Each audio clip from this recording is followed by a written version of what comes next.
This is going to be a really interesting panel. It's going to be super fast, so we want to give everyone the opportunity to give us their big ideas, which is the focus of the next two panels. We're going to have some really incredible people come up, and in 3 minutes or less are going to give you their big idea. And the big idea is really about anything, but mostly about how ultimately we can all use their big ideas to take back to our communities to make some change in this world. So that's all you really need to know, because the rest you're going to hear from them. So please help me welcome, first and foremost, we have Nicole. She is the National Political Director for NARAL. Nicole, come on up, all the way to the end. And then next we have Tamara. She is with Demos Action. She's the VP of Policy and Research. Tamara. And then we have Sean with the Victory Fund. He is the political director there, Sean. And then we have Valerie. She's with the Economic Policy Institute, and she's the director of programs on race, ethnicity, and the economy. And then we have Matt, who is with End Citizens United. Yes, please. He is the executive VP there. And then we have Sana, who is with United We Dream, and she is the Policy and Advocacy Manager. Sana.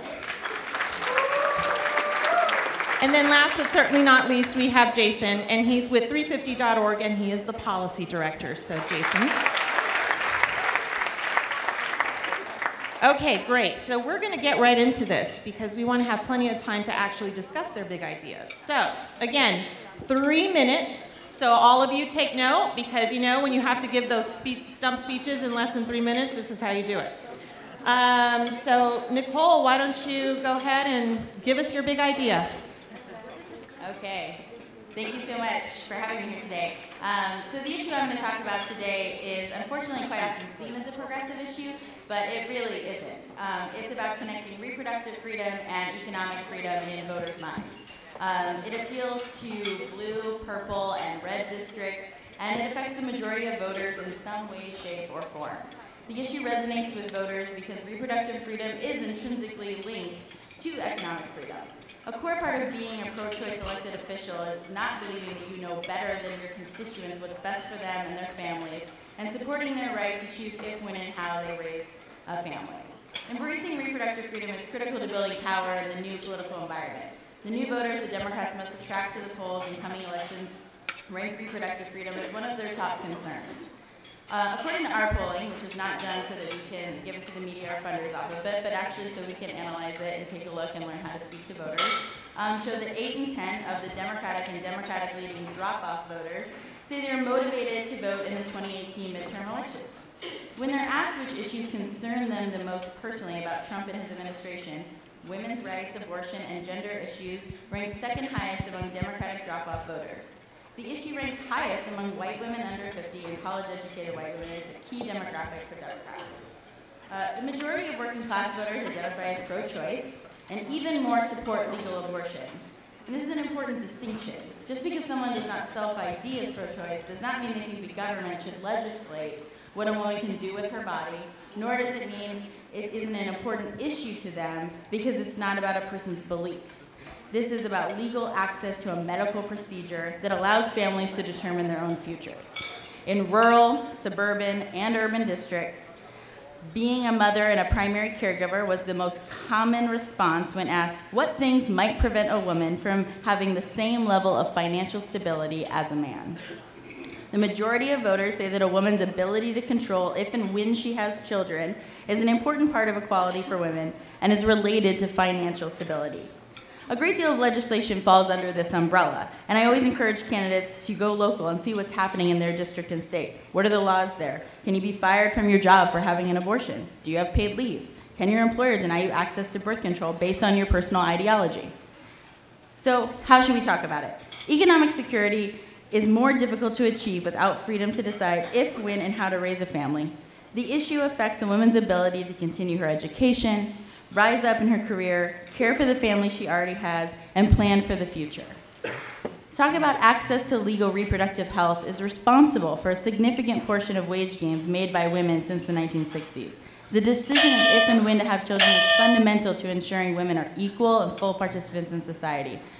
But mostly, talk about how this is about freedom. This is an issue that allows candidates to talk about control leveled by Republicans on women's bodies. Where is the freedom in trying to restrict access to basic reproductive health care? Americans in every state and every kind of district positively respond to talking about freedom and their ability to live their lives with their own values. Thanks. Great job, Nicole. Thank you. Okay, Tamara, you're up. All right. Hey, good afternoon. I'm Tamara Drought with Demos Action. I'm happy to be here. And my big idea is that to address economic inequality, progressives must talk about race. So what we need, thank you already, wow, I like that. What we need is a multiracial populism, both from a policy and platform standpoint, but also from a narrative standpoint. So what does that mean? That means advancing a race-forward economic agenda and telling voters the story about how the greedy 1% and Republicans are purposefully sowing division among the struggling, often along race and ethnic lines, in order to enrich themselves and their donors. So Demos Action is here to help. We have put together a policy book called Everyone's Economy, 25 Ways to Lift Up All Working People. Now that will provide you with substantive blueprints from everything from immigration reform to bail reform to debt-free college. You have a federal summary in your packet from us, and we are also going to be putting out a state version of this policy book, so stay tuned. So that's the platform piece. But how do we actually neutralize the dog whistles of the right? So Demos Action is almost wrapping up a pretty massive research project that is trying to figure out how we can tell the story of economic inequality and directly address the kind of dog whistle racial attacks that you might experience on the campaign trail. So with the limited time I have today, I want to just share a really encouraging experiment that our partners in Minnesota, Our Minnesota Future, ran in January. So they did a canvassing test, bless their souls, in January in Minnesota, right?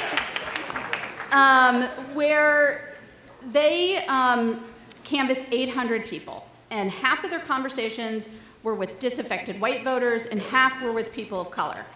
Now, each respondent was going to be shown 2 flyers. So everybody was going to get a classic Republican dog whistle flyer that was actually taken from a real Republican gubernatorial flyer that was making its rounds in the states. So in this flyer, it describes sort of the candidate's opponent in a dog whistle we've all heard, you know, accusing the Democrat of demanding more sanctuary cities for criminal and illegal aliens. And here's the test. After they got the dog whistle campaign flyer, half the voters were shown a flyer that details a progressive populist agenda that's silent on race, and the other half were shown a progressive flyer that really blended both race and class and described specifically how certain politicians use racial division to cleave us from each other and write the rules to further gain economic power. All right, so among white folks, a majority agreed with the initial dog whistle script. But after being shown the 2 flyers, a full nearly 6 out of 10 who liked the dog whistle said they would vote for the progressive candidate with the race class message. It beat out the class-only message. And for people of color, it also beat out the class-only message, which is not surprising, but it also, importantly, because these were drop-off voters, they were also asked whether they would stay home or vote. The class-only flyer, more of them said they would be willing to stay home. The class race flyer, they were twice as likely to say they would get out and vote for that progressive candidate. Okay, we just run out of time. Hopefully that was the end. Yes? All right. As a reminder, when you guys hear that bell, that means you have 15 seconds left. Got it? All right, ready, Sean? Yes. Hi, everyone. I'm Sean Malloy. I'm the political director of the LGBTQ Victory Fund. We're the only PAC in the country dedicated to electing LGBTQ people from the top to the bottom of the ballot. Thank you. My big idea is most people in this room are candidates. And I think that all of you have to be authentic. That is my big idea. You must be authentic in your identities, in your background, and in your campaigns. A lot of the folks on the stage are endorsing organizations.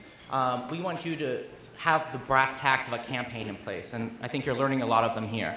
You have to have a good field plan. You have to have a strong message that's compelling to your voters. You have to be able to fundraise, and you have to make sure that your campaign team is strong and ready for what the campaign is going to be. But as you build that campaign, you have to be authentic to yourself, to your background. LGBT people are at a disadvantage when they run, as are all minority groups. And, and more so if you have multiple identities. And when you're building out your campaign, you must own that. You must ensure that you're being true to your past, your beliefs, and your district.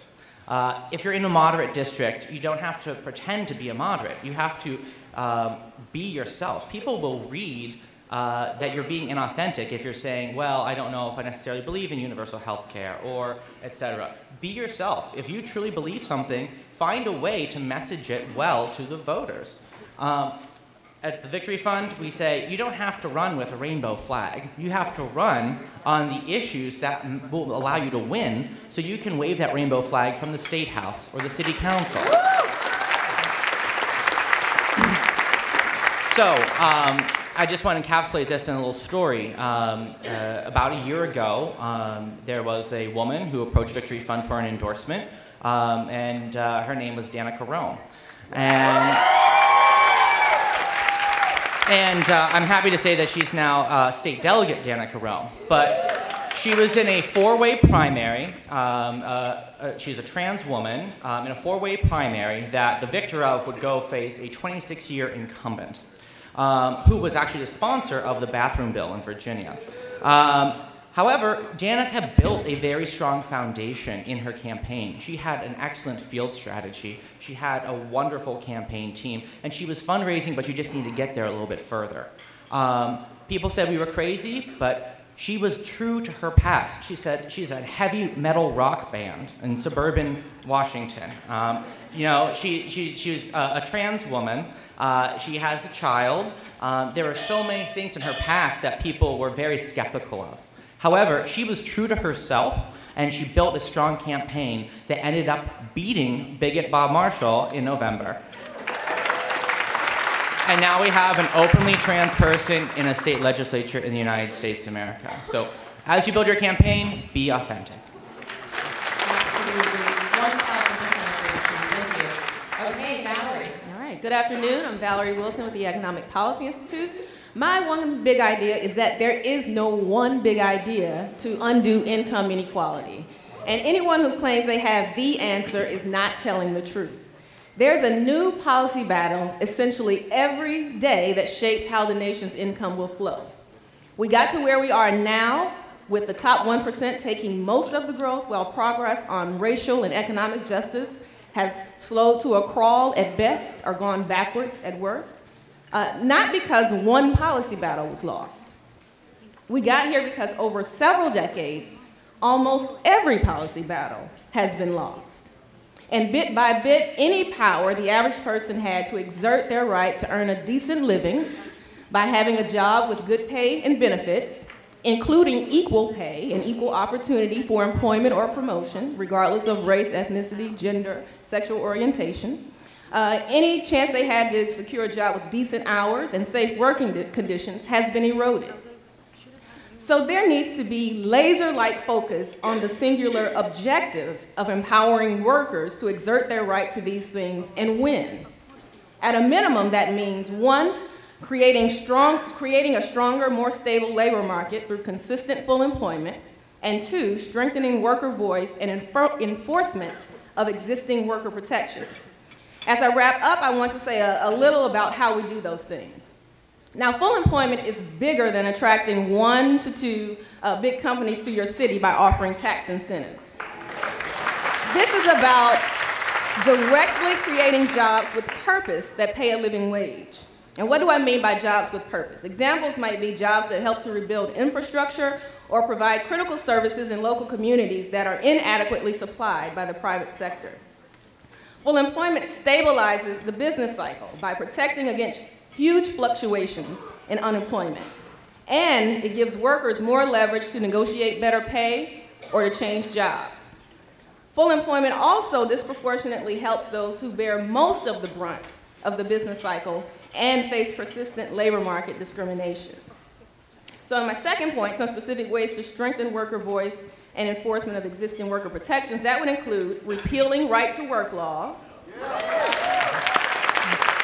banning the use of forced arbitration agreements as a condition of employment, and prohibiting employers from asking potential employees about pay history while providing greater pay transparency. Now, these two things may sound contradictory, but in fact, when employers use pay history to inform a current job offer, it tethers low earners to lower pay. And also, while the lack of pay transparency allows pay discrimination to go undetected. So those two things sound contradictory, but they often go hand in hand. Thanks.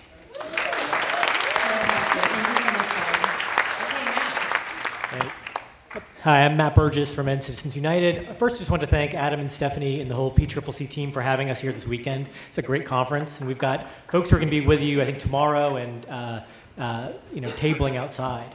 But most of all, thank you all for running. So I'm here to talk about campaign finance reform. Since the Citizens United Supreme Court decision back in 2010, outside spending, I think, as you all know, has completely skyrocketed. It was $143 million in outside spending in the 2008 election cycle. It was $1.4 billion in 2016. It is just crazy. And more than ever before, people believe that government is run by big interests at the expense of everybody else. Gallup has run a poll since the 1960s. Back then, 64% said government was run for the benefit of all. Today, it's just 7%. 90% believe government's run for big special interests. We know from lots of polling and research that we've done at ECU that voters actually blame politicians for this. But we view this as an opportunity for progressives and for Democrats for this election cycle and election cycles coming up. So our big idea is for candidates to run on campaign finance and reform, and particularly we've been seeing this across the country, candidates who are not taking corporate PAC money in their campaigns, and it's going all over the country right now. We're so proud to be working with them, from Beto O'Rourke in Texas to Elizabeth Warren to Alyssa Slotkin in Michigan, Andy Kim in New Jersey, candidates for governor in New York and in New Hampshire, and countless others. They're taking a stand and showing that they're on the side of their constituents because they're not taking any corporate PAC money, not a dime. We have to know that this is really smart politics, too. We found in polling in Texas and Colorado, and we just did a national battleground poll back in January that said 75% of voters are more likely, and 42% are much more likely to support a candidate who rejects corporate PAC money. Now, I've got a feeling that the folks in this room are a little bit ahead of the curve. So how many of you in your campaigns are not taking corporate PAC money? All right. Okay. Well, so I think it's something you really want to consider. I'll talk a little bit about the recent special election in Pennsylvania 18 with Connor Lamb. Connor's very first ad mentions his rejection of corporate PAC money. He did campaign ads all across the campaign. 50% of his persuasion direct mail and 100% of his GOTV mail mentioned his refusal to take corporate PAC money. We did a poll coming out of that race. This was the number 2 issue next to Social Security and Medicare that people voted on in support of Connor. And I think it was 28% of Trump voters switched to Connor because of this. So it really is salient and really, like I said, can show voters that you're on their side. Because it'll help your campaign build a stronger volunteer base. It'll help you build a stronger grassroots fundraising program. And it's just going to demonstrate that you're really serious about reform and won't be part of the problem in Washington or in your state house or in your city council. This is really a piece of the puzzle that helps you win, and End Citizens United wants to be helpful for you and other candidates across the country as you're putting together your campaigns and thinking about how you're going to be vocal about your reform agenda. So thanks so much. Good afternoon, everyone. My name is Sana Abrar, and I'm here representing United We Dream, the largest immigrant youth-led network in the nation. Now, UWD believes that by empowering immigrant youth, we can advance the cause of the entire community, justice for all people of color. Now, who here saw youth of color taking over Capitol Hill in the name of a clean Dream Act? Hey! We met with hundreds of members of Congress and local leaders from across the country, both Democrats and Republicans, and I can tell you right now, I am happy to be in this room filled with the progressive leaders of our future. It's because you all have built bold platforms about keeping families together, about supporting families of all backgrounds, and not settling when it comes to fighting the attacks on Black, brown, and low-income communities. You are the critical next step in our national strategy to take back our country and build safe, thriving communities for people of all backgrounds, including immigrant families. Millions of immigrants in our country are living through a crisis right now. In just over a year in the Trump presidency, immigrants have faced cruel and unprecedented attacks. Let me tell you something, when fighting these attacks, immigrant people have been brave. They have been powerful, and they have been confronting members of Congress head-on so that they will reject Trump's plans. But that's where you all come in. Immigrant youth cannot do this alone. We need you to be brave, we need you to be powerful, and we need you to confront these attacks aligned with us.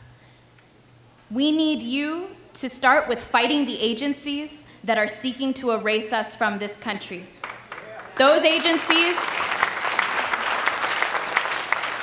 ICE and Border Patrol, are the arms of the Trump administration that are detaining and deporting hundreds of thousands of immigrants from this country. I want to share a quick story with you. Just a few months ago, we received a case of an individual named Miguel Reyes Garcia, who was confronted by unmarked cars and undercover, plainclothes ICE agents in his own neighborhood. He was driving to get coffee. He was stopped, he presented his DACA, and they said that it was not enough to protect him from deportation. They cut it up in front of him. They kept him in a detention camp, a DACA recipient, for nearly 4 months. They tried to get him to sign his own voluntary deportation order. When he refused, they made conditions in the detention camp even more unbearable. Miguel's circumstances are not only the direct result of Trump's increased enforcement priorities, it is directly related to the complicity of Congress, which has bankrolled ICE and Border Patrol year after year. Now it's on you all to change that. We need progressive champions to unite against the deportation machine and demand that ICE and Border Patrol no longer hunt our communities down. You have to embrace a political platform that is centered on keeping families together, and that means defunding and abolishing hateful agencies like ICE and Border Patrol.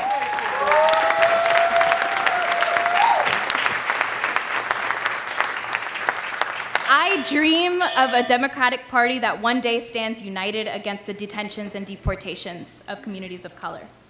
It's on you, as representatives of the progressive wing of the party, to own this platform and stand strong against the establishment actors who for too long have been complicit in funding detentions and deportations in our country. Thank you. All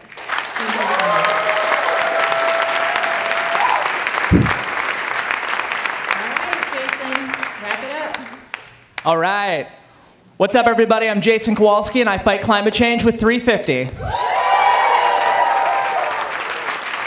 Now, raise your hand if you're a climate scientist or an energy economics expert. Okay, we got a few. I love you guys. Most of us are not, and most voters are not. We need to connect with those voters in 3 minutes or less on values, because we're multi-issue progressives. That's how we win. We're not single-issue people. We live multi-issue lives. So when we talk about climate change, we need to be able to blend it with our values. We can't talk about it as a technical issue. We need to talk about it as a moral issue. A battle between right and wrong. Hobbits versus Mordor. The Rebel Alliance versus the Galactic Empire. That is how we win. It is the fossil fuel industry versus the rest of us, essentially. So at 350, here's how we see it.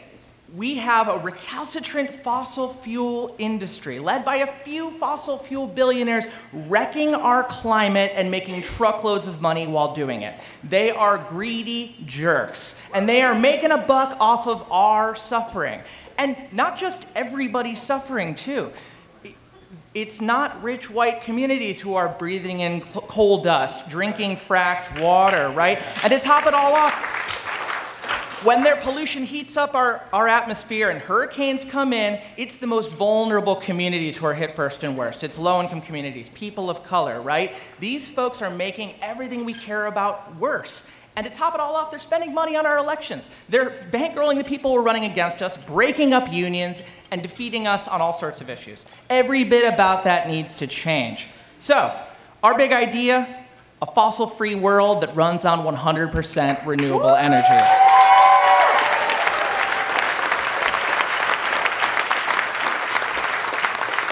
Every Democrat up and down the ballot should be talking about this. This is about millions of new jobs. This is about stronger labor unions. This is about jobs that are hard to outsource, new investments in communities that need it most. Electric cars, buses, trains, airplanes. This is cool stuff. It's fun. And if we do it right, amazing things are possible. We can reduce income inequality if we target the investments properly. We can chip away at the racial wealth gap if we do this well. We can build the power of our institutions, like labor unions, if we do this well, and make the billionaire class pay for it.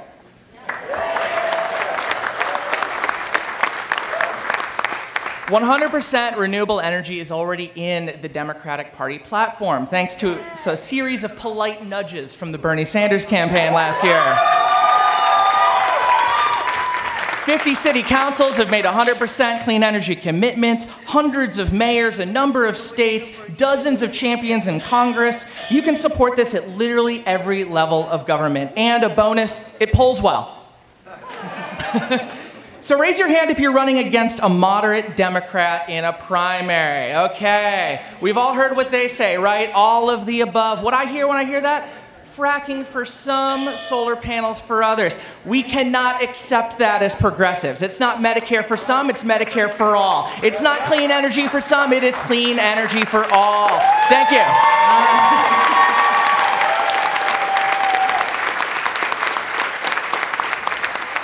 There's this Mexican show that had this figure called a chacal, and he had this long thing, this hook, so when people were done, they had to literally hook them off the stage. I kind of feel like I might have needed that today. So we started the panel late, unfortunately, so I just got the note that we actually only have 10 minutes, not 20, for our discussion. So I'm going to try to just get some really quick questions. We're not, unfortunately, going to be able to have a really robust conversation around all of these issues, but I highly encourage you. I think most of you will be here at least throughout the end of the day, so you'll see them around. Please find them. So first and foremost, my first question to you, because you did talk about so many issues, is how many of you in your respective organizations have all of this information somewhere where people can find it? Is every single person raising their hand? Yeah? Okay, and then when you have that information, how is it presented? Do you have a one-pager with a bunch of short talking points? Are they 30-page briefs? What are we talking about in terms of how you get information to the public? And then if they are fairly longer policy documents, what are your suggestions for everybody when they are trying to find this, connect with voters on values, connect with them in authentic ways, connect with them in 3 minutes or less in ways that they understand? That's a lot harder said than done. So what are your suggestions in terms of trying to talk about these various issues in ways that are digestible to the community? Let me just get a comment from each of you in like 15 seconds. Sure, I'll start. We really like video as a communication medium. We use a lot of these. We post a lot on our Facebook, our Twitter, 350 Action and 350.org. So that's our favorite method of communication right now. I can definitely echo that. Facebook.com/UnitedWeDream. We communicate through Facebook Lives not only to our membership, but allies who want to help. We also communicate through storytelling. That's the best way to get out to voters. That story that I told you about Miguel, there are unfortunately hundreds more stories out there. WeAreHereToStay.org features the stories of DACA recipients, undocumented individuals, and allies who are fighting for not only the DREAM Act, but calling for the offensive, or I should say, defending against the attacks that the Trump administration has brought on immigrant communities. What I love about campaign finance reform and issues about money in politics is it really connects to every single issue we talked here about today. But I also just want to flag for folks, you can go to endcitizensunited.org, look at our research, look at our polling archive to get some of the great facts that I talked about. Oh, sorry, endcitizensunited.org. All right, thank you. Okay, so as a think tank, we're not known for being brief and short, but we do try to, you know. I had you in mind when I asked the question, Valerie. So we do have, you know, we do try to disperse those larger documents into smaller things. We produce a number of graphics. We do what we call economic snapshots that are typically, you know, focused on one graph and one point that are very useful and often are used in the media. But I would point you to our Raise America's Pay agenda, which is our policy platform for doing just that. It includes full employment and several other things that will help to raise pay for the vast majority of workers. You can find that at www.epi.org. We will also be coming out with what we're calling a First Day Fairness policy platform that has to do with those issues on forced arbitration and asking about previous pay, et cetera. But Valerie, I do want to actually go into that just a little bit before we move on. You know, you gave a lot of really great short examples of policy that people could talk about in terms of ideas that you want to incorporate when you're talking about economic justice, right? So you don't necessarily, and I do want to reiterate that, you know, one of the things that Jason also said is he started out by asking who is a climate scientist here. Well, I think Valerie could ask the same question, who here is an economist? Right? You don't have to, when you're out there, be the expert on everything. You don't have to be out there explaining how inflation works and whether or not the rising tides and the flow of the ocean is affecting our climate. Right? You don't have to get into that. You can get into this idea that we have to do whatever we can to leave our world better off for our kids and how we found it, and that we do have to figure out how we have jobs that work for people, not the other way around where people are literally working just to exist, right? And as long as you say something like that, people are like, yes, I'm into that, right? So I do want to highlight that, and maybe you can list those ideas that you talked about. You said jobs, actually just say. So what I said earlier, so the two broad things were just creating a stronger, more stable labor market for full employment, consistent full employment. Full employment, so that was right. And then you said a couple of other, like, and strengthening worker voice and enforcement of existing protections. That includes repealing right to work, banning the use of forced arbitration, right, prohibiting employers from asking about previous pay. Exactly, which is also actually related also to former offenders, right? So that's very related ban to the box. Justice for ban the box and full employment. And then pay transparency. And pay equity for women. Right. So affects all kinds of different demographics. And then did you have another one? No, those were the Okay, so see, right, like very quick, very simple, very amazing ideas that immediately connect with people. My email.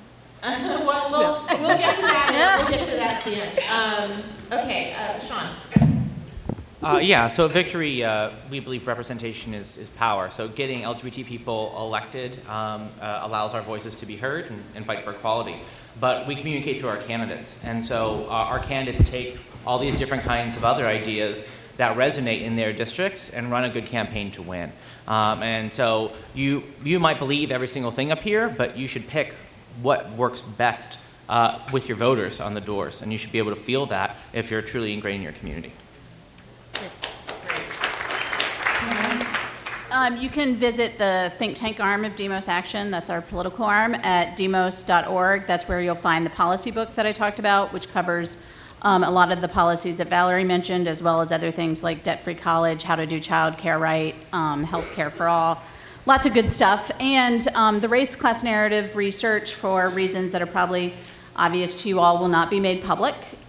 So if you're interested in learning more as we wrap up that results, including doing intensive trainings, please see Adam Liaz, our political director. He's standing right up here in the front. He'll be here the rest of the conference, and feel free to email him or me, and we'll get you what you need. So NARAL, in conjunction with Planned Parenthood, Emily's List, Voto Latino, and All Above PAC, created something called the Conversation Guide, which we're happy to give to candidates. I didn't bring a pack of them, but we can make sure that you get it through this conference. And it is a great, quick, this is how you talk about a variety of issues in choice. This is how you talk about it. And it's really aimed at, 7 in 10 Americans identify, as I said, as pro-choice or don't think that there should be a restriction on legal abortion, and it's how to talk to that middle 4. So it's a great resource, and it's sort of the reproductive community as a whole has looked at a lot of polling and our things and said this is the best and most effective way to discuss a whole host of these different issues, what I talked about, and then some of the more difficult questions that people often get at town halls or in debates and whatnot. One of the things that I heard often was the issue of race.